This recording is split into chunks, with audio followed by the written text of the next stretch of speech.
Hello, Red here, bringing you part 53 of the Rise of the Welsh campaign. Of course, this is Red's edition of Over Commentary if you were watching the last part. Regardless though, yep, still same thing if anyone doesn't know. Basically for the last three parts, or 52, 53 and next part 54, the audio quality kind of went into and out all the time of what I noticed. So basically I'm going to do over commentary on these parts. Anyway, in the last part we basically won a holy war against Castile, or for the land of Castile, against you know, the Muslims in the south, and now we're going to have to fight a civil war since our levies are kind of damaged a bit. But from since then we have gotten about 8,000 men at the ready. And one good thing about rebel factions is that usually they like to break apart, sometimes they like to really go merge together, which is the more ideal thing. But since I noticed that I don't have any troops raised so far, basically the most ideal thing you can do is just pick them off one by one until their forces are weak enough to attack the biggest armies, and from there you're able to win the war.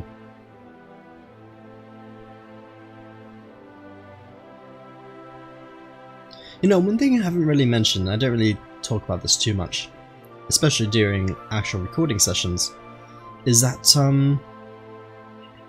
I have been having a bit of audio trouble lately, and that's mainly because I've been, after my headset broke, I decided to go and get my own new microphone. And so I do apologise for any type of audio misgivings I've had in the past. Hopefully with the new microphone I'll be able to get better recordings. Of course it may sound a bit different because the original headset microphone I used basically had the microphone right up to my mouth whenever I talked. And that's what provided the loudest and I guess the best quality you could possibly have. I mean, you could probably have the worst microphone and it always sounds it's going to sound great as long as you have it right next to you. But I think as long as you have a decent amount, or fairly okay microphone, at a good distance, and able to get all the better things and better tips and tricks you can use, I think that'd be better off using that. If you get what I mean.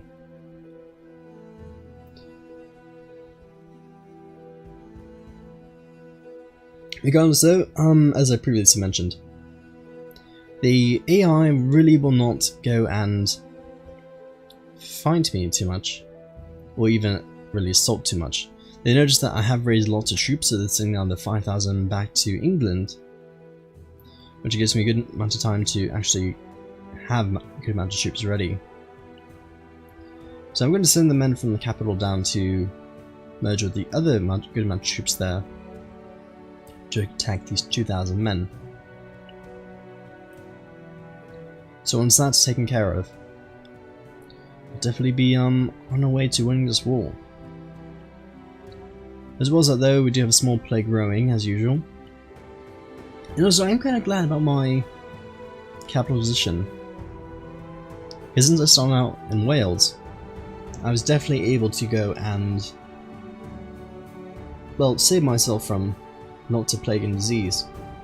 Because if I decide to have my capital in, whereas London today, the Strait of Dover would definitely transmit lots of diseases from France, because it's only one sea tile away instead of two, which makes it a lot easier for those diseases to spread. So you don't have the English Channel really protecting you too much. Especially if you decide to go put your capital in Kent, that's basically a death sentence for your entire line. So being that kind of far away from any troubles whatsoever makes it a lot easier to defend yourself against disease. They'll probably suspect later on, probably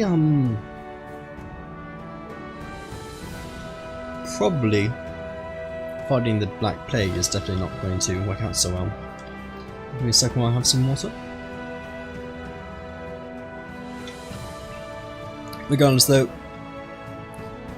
the rebels are sending their full force to go attack me, But hopefully it won't work out so well, because I am sending my own personal troops now to go and reinforce, as well as send us the 1,000 men from Castile to go aid them. So hopefully I can reinforce fast enough to be able to win this war.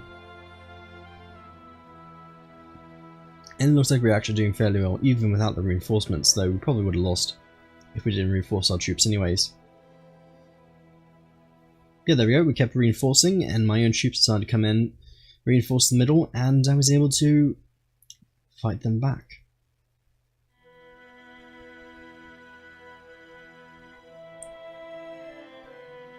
Of course, the enemy is going to give chase. Well, when they're running away. And we could give chase, but we're probably not going to. Especially if we're going to go and just attack this guy's own personal land.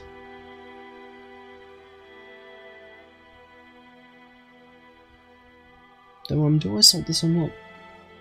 I believe I end up, I know, waiting. Yeah, I waited out. Especially since the rebel army is still fairly powerful. Though they're not going to be able to do much since their force is a lot weaker than we are at the moment.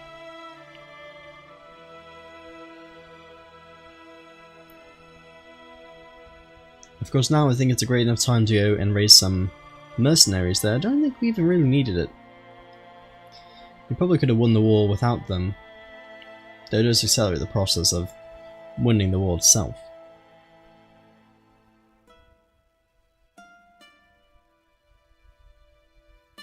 One thing I do find funny though, is that between Crusader Kings II and EU4, actually the transport ships that you use, I feel like it's a lot faster than what EU4 has to offer. Because I feel like whenever you go and, give them one sec. Whenever you go and use the ships to go sail across the world, the ships seem to be going a lot faster than what happens in EU4. But that's what I feel like it's doing. It could be the exact opposite. Mainly because I play EU4 a lot slower than Crusader Kings II, and that's probably it. But I digress. I'm going to start assaulting the other holdings in the main title's land. And it makes it fairly easy because, since it's a bishopric in a city, they're not really well fortified, so as long as you just assault them, it's fairly easy to take over. Even if they have a large amount of troops there. Generally speaking though, if you ever want to go assault the holding, you probably always usually most of the time need 10 times the amount of troops to be able to siege down a single province. So of course if they have 1,000 defenders, you need 10,000 men to assault it with the most minimal casualties. Because usually then, if you have 10 times the amount of troops, it usually instantly sieges that land. Of course you usually might lose roughly around 500 men usually. But of course it speeds things up. And comparatively to EU4, if you end up trying that and assaulting a holding, usually you're not going to win. And what makes it even funnier is that if you end up re-sieging back a castle that someone else just took and they only have 100 men, you have to wait like 2 siege ticks without an assault to make sure they go away. And if they have more, then you have to wait for breaking the wall to actually attack that castle. Anyways though, fighting that one battle made me craven, which is not exactly ideal. But one can only hope by battling a bit more, you can lose craven. Though later on I probably should actually go back to the hunting focus trait, or tree, of focus anyway, to make sure that craven ends up going away itself. Anyway, I got the flu. When you really look at that, it's not too bad. It's a mild illness, so it actually gives you +1 health. It's kind of ironic because I don't think saying to have a mild illness is really going to give me extra health, but it does offset the penalty for it. Because I believe if you have mild health, you get +1. If it's a mid-health. If it's something in the middle, it has no penalty or any help for you. And if you have something that's a harsh or difficult pain or disease, it gives you negative bonuses for that. Anyway, my core position decided to make sure I lose a hand because I had the flu. I don't see the correlation there, but that's medieval treatment for you. But anyway, the rebel forces only have 1,800 men left. And they're going to start running away fairly quickly, especially since they have 4 times less men that we have at the moment. But you can be able to catch up to them fairly easily. The only way they could be able to win now is simply just to hire mercenaries, but they probably don't have that much money in the first place. I don't either. But since I am Emperor, I do get a lot of money from that. From being Emperor itself. Anyways, I decided to start ransoming people back. Not the most ideal thing, especially since they're able to rebel again. But as long as you hold the strongest titles in prison, they usually will not rebel. I mean, they're not really able to rebel at all, because they have to rebel against the liege before they rebel against you personally. So as long as they hold the dukes in prison, they're not able to really rebel at all. And since I hold all the kingdom titles, it makes it fairly easy to make sure I will not have an entire piece of land rebel. That's why I want to make sure, even though you're an Emperor title, you don't want to give away, I don't know, Ireland or Scotland or even England away, especially not England. I think is the most powerful land in the British Isles. Or at least give the most men anyways. Anyways, I decided to declare war against Asterius again. I mean, why not? What's the worst that can happen? Or do I? Yes, these are 2,000 men. I think I do then.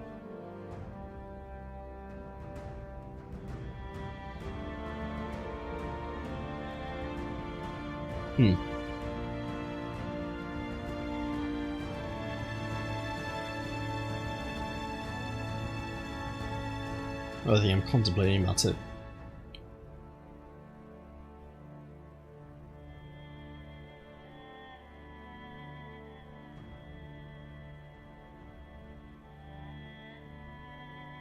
It could be a fairly easy war if you attack him.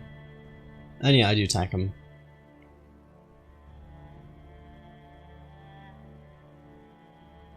But yeah, we get all the troops ready. It would be a fairly easy war, especially since he's a rebel. But of course, like I said in the previous episode, it's a double-edged sword. As long as you attack him quickly enough, you'll be able to take the land as quickly as possible. But if the war ends, there's nothing you can do about it.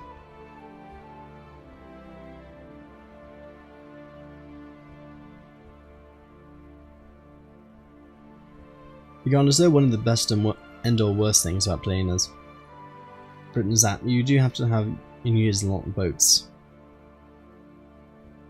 Which you probably tell in the Byzantine playthrough if you ever saw that. Having lots of boats means you have to do lots of, well, basically micromanaging and making sure that you can get all your troops onto boats itself. But it seems to me that the Umayyad is doing fairly well to take care of the rebels. So the war may not last, and there we go, the war ended up ending. Quite a shame really, but there's nothing you can really do about it. Like I said, it's a double-edged sword. As long as the AI knows that they are going to lose against the enemy force, they most likely will end up surrendering to the enemy. I mean to their liege, as long as the liege does have war score. So you really do need to keep on top of that if you really want to snatch land as quickly as possible. But regardless, Asturias is not the most powerful duchy in Iberia. So you could probably do better than taking that one small land anyway.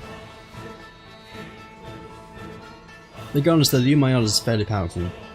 As you tell, they can raise up to 18,000 men and personal levies around 2,000. Which makes them fairly scary, so the one thing you always have to do if you're going to go against them is to basically attack them as fast as you can. Siege all land as quickly as possible, making sure you hire mercenaries to make sure that well, you have enough troops to start sieging down things as quickly as possible. And since most of the land itself is mainly in Iberia, most of the troops are going to be coming from there. As you tell from the Castiles Duchy, I already get 1,000 men directly from a duke. Anyways, you could attack. I could attack Aquitaine. They're a fairly weak kingdom, even though they ended up winning against Umayyad. But I do have vassal levies raised to long penalty, so if I was to attack, it would take probably a few more months till I end up doing that. Especially since I just raised up troops to go fight the Umayyad war.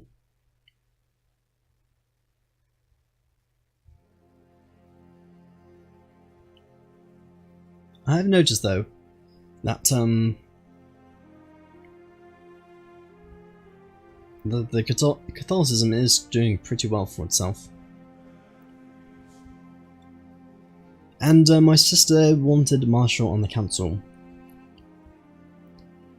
So comparing her to a duke basically means no, because she doesn't have a good enough marshal as it is. Yeah, no. Regardless of what I was saying, the Catholic faith is actually doing very well for itself. Because a lot of other religions are starting to be pushed out, when I thought originally that the Slavic and Germanic groups would be able to really push and take the land from Catholicism away fairly quickly. But it does look like the area around present-day Hungary is doing fairly well. It is turning out Catholicism, but a lot of the land in Catholicism is flipping over to the heretic or heresy. Specifically Fraxili, where it's basically my religion. But you don't know whether or not having a country that's the opposite or a heresy religion within the Catholic title will actually spring up or allow that faith to pop up a bit more. I don't know. I suspect it might, but then again, it might just be random. It might be just being good luck that I'll be able to do that. Anyways, I want to get rid of my wife because she's not of childbirthing age. And of course the Pope says no, because he likes being a dick, so there's nothing you can do about it. You can try killing my wife. But it's fairly risky since I personally don't have that much intrigue.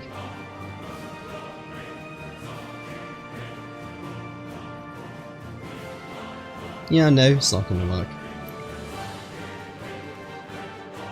And it's fairly unfortunate because I was the one that actually reappointed the Pope there. And since I only have one daughter, it's going to make it fairly hard to get another person in my lineage. So I could either see my daughter dead, which I don't really want to, and get one of my brothers to take the throne, or I can try killing the wife and getting a new son. Of course, time's running out because eventually when my wife dies, probably 10 or 20 years from then, she will be able, or I will be too old to really raise up a new son.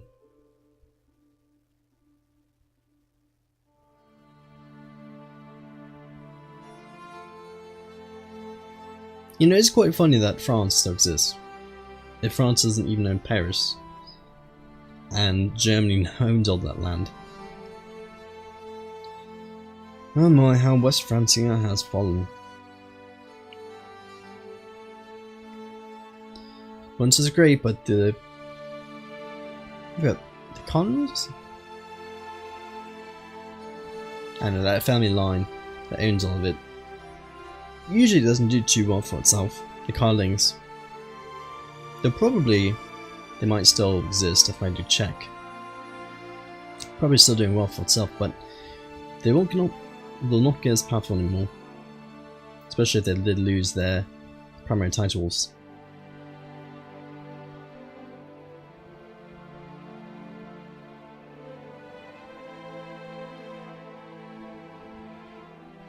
Anyway, cruising with that bishop is fairly good fun. Gives extra prestige, I believe, for doing that. So benefits all around, plus you can get the Game Master. The Game Master trait would make you have extra diplomacy and martial. Which is almost as good as getting the Crusader trait. But anyway, regardless though, I'll see you in the next part where we finish up and wrap up the commentary. And I'll see you then. Bye.